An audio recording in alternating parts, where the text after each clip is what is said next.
Welcome back to my YouTube channel, or welcome to my YouTube channel. Hi, my name is James, and you can call me Poppy.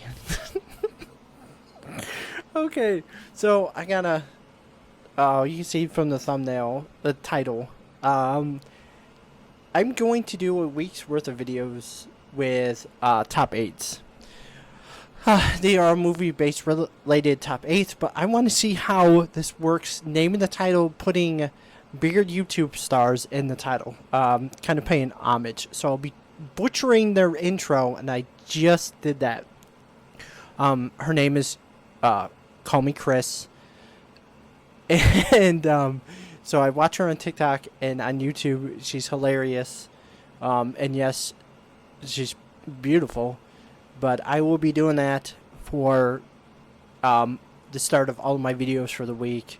I'll see what the algorithm does with them, and I'm paying homage. So, but today's top 8 is going to be the top 8.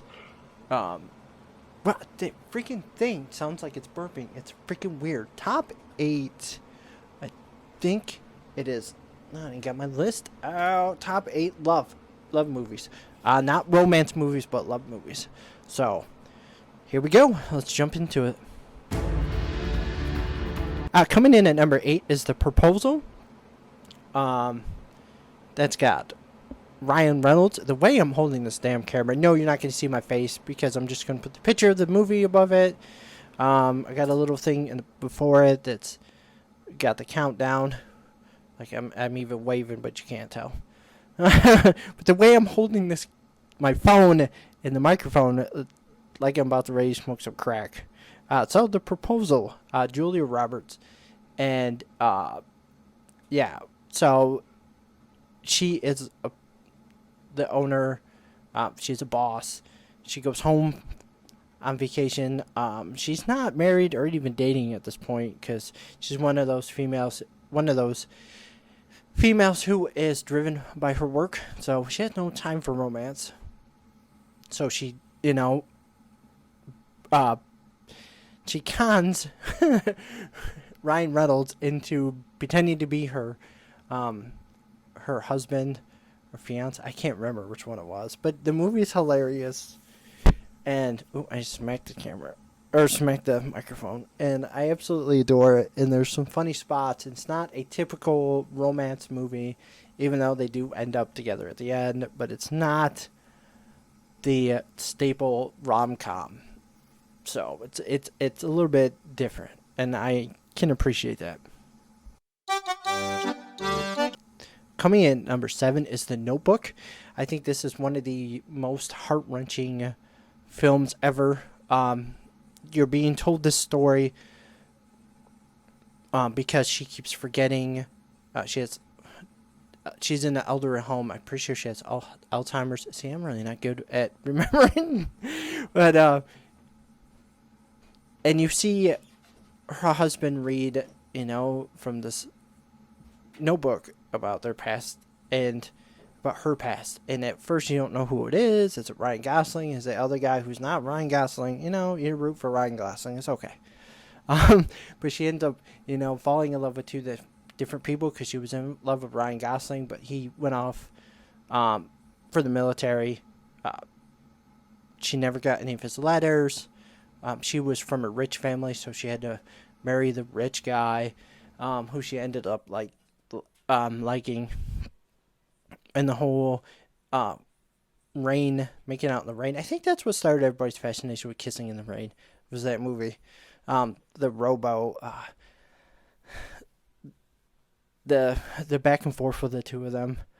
I love it because it is two down-to-earth people is an actual thing, being married for love or being married into money, for wealth or status. So it kind of hits a little more home because it's a little more grounded in logic and reality than most of the other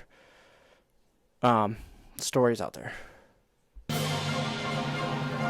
Coming at number 6. This is 6. I can count. Trust me. Coming at number 6 is Love and Monsters. This is we get invaded by some motherfucking monsters. um, and everybody goes hiding underground. These two lovebirds, I'm pretty sure they're just graduated from high school. They get separated. Everybody's living underground. He ventures out to go find her because he hears a transmission over the radio.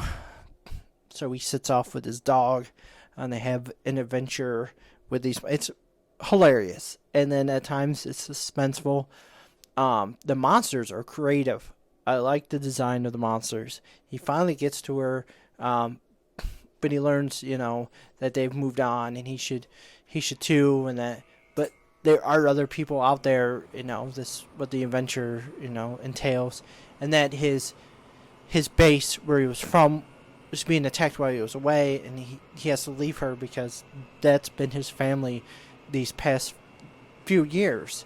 So he picks the love of these people who have been like family, goes back and help them. Again, a different kind of love. Like it's in the title, Love and Monsters. And I love monsters. The design of these monsters are freaking awesome. And the movie's different, the concept is different, and I appreciate that. And it didn't fall, and it stuck with me, and good job. Number 5 is Romeo and Juliet, the Leonardo DiCaprio one. I absolutely love this. Mercutio is my favorite character in this whole entire movie. It is a modern set, modern day take on Romeo and Juliet. Everybody's carrying pistols. Always wanted one of those custom 45s, the Desert Eagle. They all have their family crest and name on their gun, but their guns are their swords. This came out, I was reading Romeo and Juliet in high school, so it kind of fit. This really shows, because we also did a court scene in high school, a court in high school about who was really to blame for their death, who should be charged with involuntary manslaughter. And what it really comes down to is miscommunication by everybody in the movie, or by everybody in the play or in the movie, depending on which one you prefer. The two of them couldn't contact with their families to tell them they're in love with each other. We're going to skip the part where she's 13 and he's a grown-ass man. We're going to cringe by it. But then the letter never gets to him about her taking a potion that makes her really seem dead, but she's not. And then he buys poison to kill himself, and then she awakes when he dies, and then she kills herself. It's a whole bunch of mess, and all you have to do is just stop at any point and be honest. Communication. This is the epitome of what happens, the exaggeration of what happens when you don't communicate.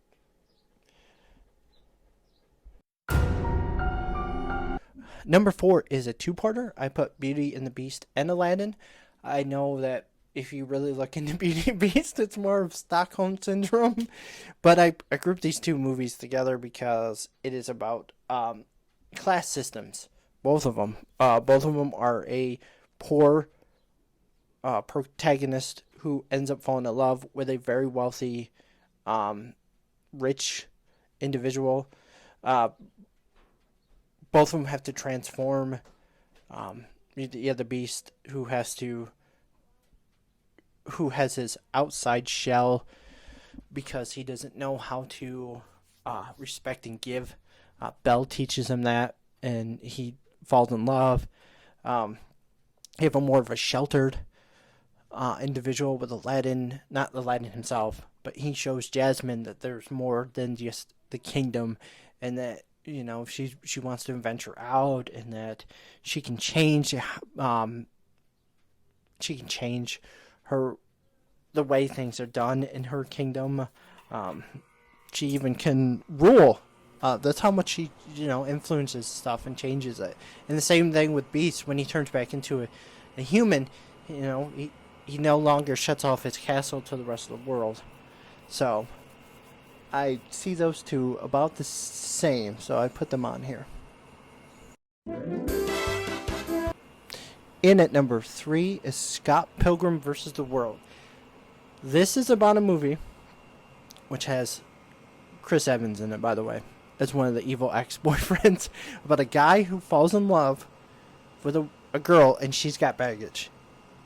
Everybody comes in relationships with a past, and she has 7 evil ex-boyfriends that he has to defeat.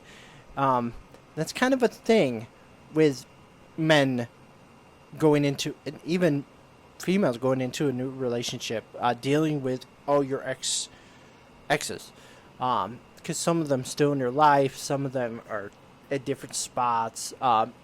Especially when you involve children. This movie does not involve children, but when you do that, you got to.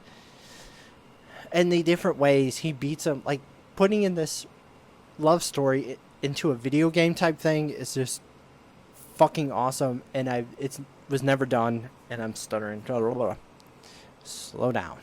Anyways, all of this is really cool. It's a new concept. It's a new idea for movie. Now, Scott Pilgrim vs. the World was out already before then. It was just in other media platforms, not live action. But the boss fights are awesome. The way he takes these people down. The fight with Chris Evans is freaking awesome. The end boss battle is cool. They did have 2 versions where he didn't end up with her, and then the one we all saw where he did. It just absolutely out of the box love story, and it's fantastic. So number 2 is why I say love story and not romance, because number 2 is Coco. I absolutely, Pixar and Disney actually hit this stuff out of the park. Coco is different loves on different levels. The love for music, the love for your family, and the love for the dead. Spanish people, Mexicans in particular, have this awesome view about how you should treat the dead. That you should remember the dead, you should praise the dead, and that you should love the dead. Now, during the movie, he ends up in the realm of the dead, where everybody lives, and the more your loved ones forget you, then you disappear permanently. And that is sad to think about. And the music in Coco is just, it's heart touching, it's absolutely beautiful. And it's not just about a girl and a guy and they go through all this stuff. No, it's about family. It's about your passion, putting love into what you want to do, what you think you're good at, even though everybody tells you what you should do. And just praising the dead, loving the dead. I think that is beautiful. In at number 1, Chelsea argues with me about it being a love story, but it's in the title. It's True Romance. Usually I put The Crow in here, but I'm going to put that in another category, and I just don't want the same movies in at the same spots. But True Romance is about reality, kind of. I mean, I'll tell you why it's really, but it's more grounded. It is about 2 people just trying to live, and they find each other in an unconventional way, which is how most love is. So Kristen Slater plays a comic book store. He works at a comic book store. Every year for his birthday, he goes and watches these kung fu movies, which is fucking awesome, at a movie theater, usually by himself. And then he goes and eats a piece of pie, and he likes to talk about movies. I would really like to start that. That should be like a podcast.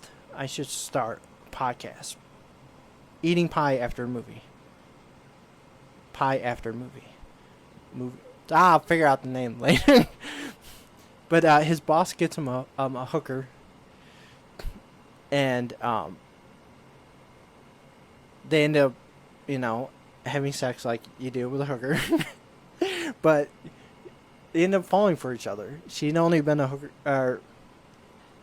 prostitute for a few days, They fall in love. They elope. He goes like any good husband to go get her stuff from her pimp. I mean, come on. What good husband wouldn't go to the pimp to go get the stuff? They end up getting into it. He kills the pimp. He accidentally takes the wrong suitcase, which happens before Coke. And it just, they go out to California to sell it. Brad Pitt's in this fucking movie. It's fucking hilarious. He plays a stoner. This fucking movie. So you get this big shootout at this big Hollywood producer's house, or in a hotel room between, you know, the individual characters in the middle, the cops, and the fucking Italian mafia. It is fucking phenomenal. I'm telling you right now, go watch it. Dennis fucking Hopper's in this fucking movie. Like, there are big stars in this movie. Samuel L. Jackson is in this movie. Yes, you heard me right. Samuel L. Jackson is in this movie. Christopher Walken is in this movie. He plays an Italian or Sicilian hitman type guy. It is, oh my god, go watch it. Just trust me. Go watch it. And that will be all for today. Hit that. See, it sounds like it's burping. Hit that like and subscribe button. It helps me out a lot. It shows that interest in my videos, so it puts it up in everybody's face so it'll get more. That being said, much love. JD out.